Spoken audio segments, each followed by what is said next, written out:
We'll talk about contrast, one of the 4 design principles we'll talk about throughout the course. So contrast can be defined as a juxtaposition of dissimilar elements, such as color, tone, or emotion, in a work of art. Contrast is used to attract the viewer's attention and also organize the information, where you can tell the viewer what to look at first. According to Robin Williams, who wrote a book called The Non-Designer's Design Book, the principle of contrast states that if 2 items are not exactly the same, then make them different, really different. So contrast might be black and white. That's one of the easiest, probably, types of contrast to recognize. And also, a little splash of color in a black and white image can have quite an impact. But there's also other types of contrast. So small versus tall.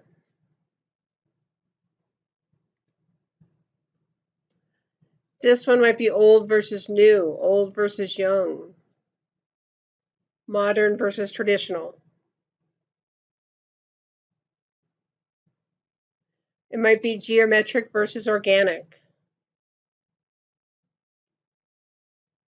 It could be serene versus chaotic. Pastel versus saturated.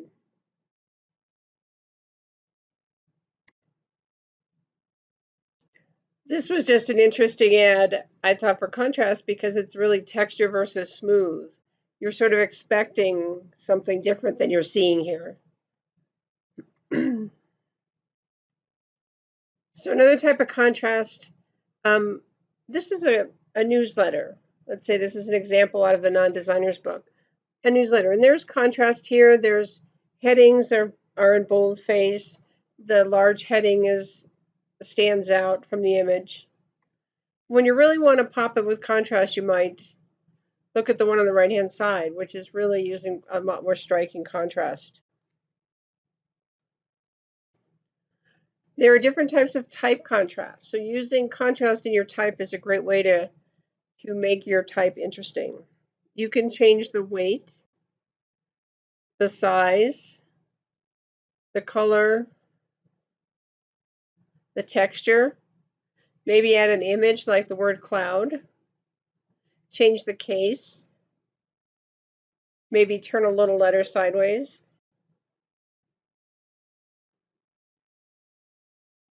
So this is a logo for Dell, where they took, actually, I think it's a picture of a floppy disk and sort of turned it on its side. So when it's turning the text a little bit and using an image or making the letter look a bit like an image.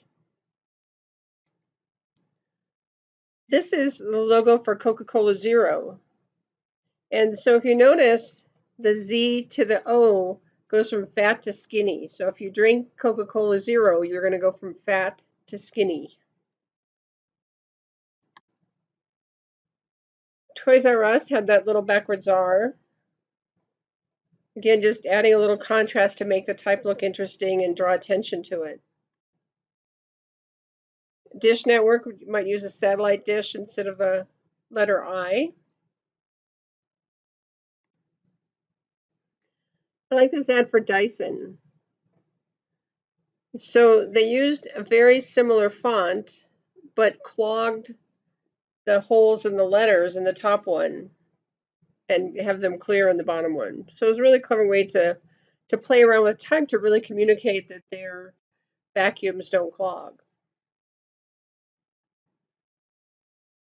This is contrast on a web page, but I think the image itself was so interesting because there's a lack of contrast, and she's wearing the same pattern as the background, but then her head creates the contrast.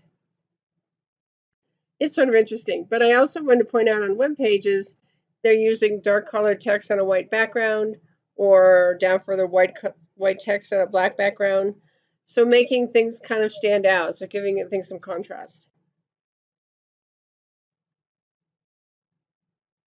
I took a screenshot of the Albuquerque website, and same thing, it's not black and white, but they're using contrast, white on the red background, so that you can see everything and everything kind of stands out. So what draws your eye to this?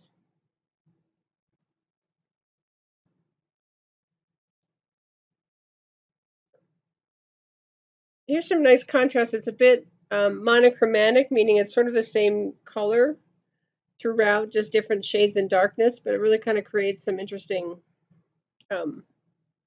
example of like freshness.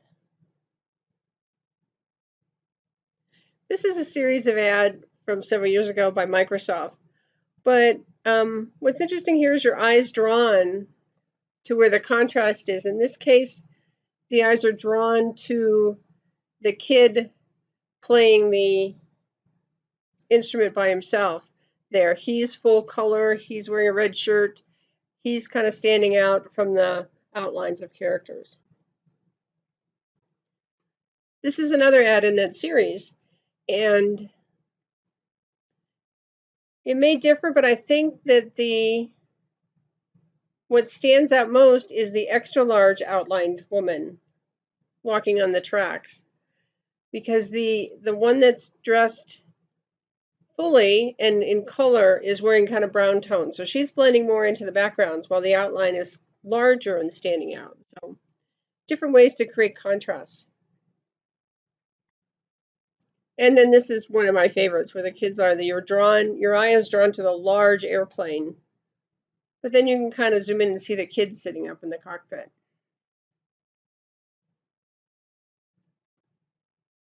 So I want to show a couple of old advertisements, and we're going to look at how contrast might be used in film and video, in a video advertising. So this is an old advertisement for Kellogg's Corn Flakes.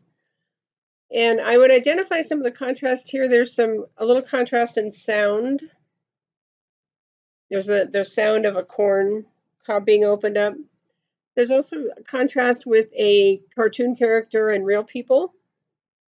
And there's also contrast of just changing shots and looking at different things.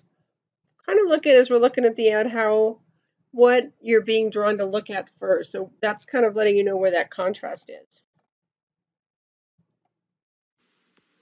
Now, class, Mr. Tiger will show us how Kellogg's Sugar Frosted Flakes cereal starts out. Is a flake field? It's a cornfield. Kellogg's toast corn into golden flakes and adds a secret frosting. Helps keep them extra crunchy and delicious. It's part of your good breakfast and tastes. I know. Great! Sit down, breakfast with Tony, and you'll discover why it's great. Mr. Tiger, you're wonderful. Oh, shucks. So hopefully you're starting to see a lot of different ways that people create contrast. Here's another ad for more cereal. And there's a lot of movement here. Contrast created by movement. So there's nothing moving in the frame, and then like the monster will move into the frame. So that's another great way to create some contrast when you're looking at video or film. What's moving? So where's your eye being drawn is a key to where that contrast is. So you're looking at a whole screen there, but you're looking at the monster because he's moved. So let's watch this and see other ways to do contrast.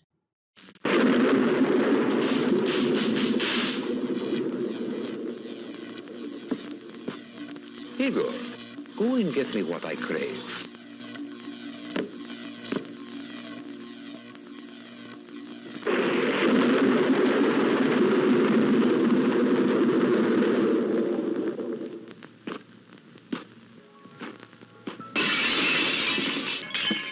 Evening, Igor.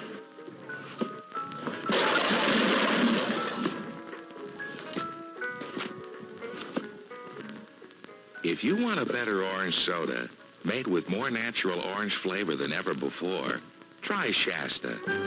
It's got the bright color, the sweet smell, and the great taste of oranges. Shasta, it's the orange soda that can make anybody happy. So I think there's a lot of contrast too, playing off the way the monster is going shopping in a grocery store, or the way he walks through doors. So there's a lot of contrast created in there too. So it's interesting just when you're observing ads and things that you're seeing, how you're seeing different types of contrast. So remember that contrast can help hold the viewer's attention, and holding the viewer's attention and leading the viewer's attention is good design. So contrast is used to draw the viewer's eye through a page or video or print document. It can let the viewer know what to look at, what is important.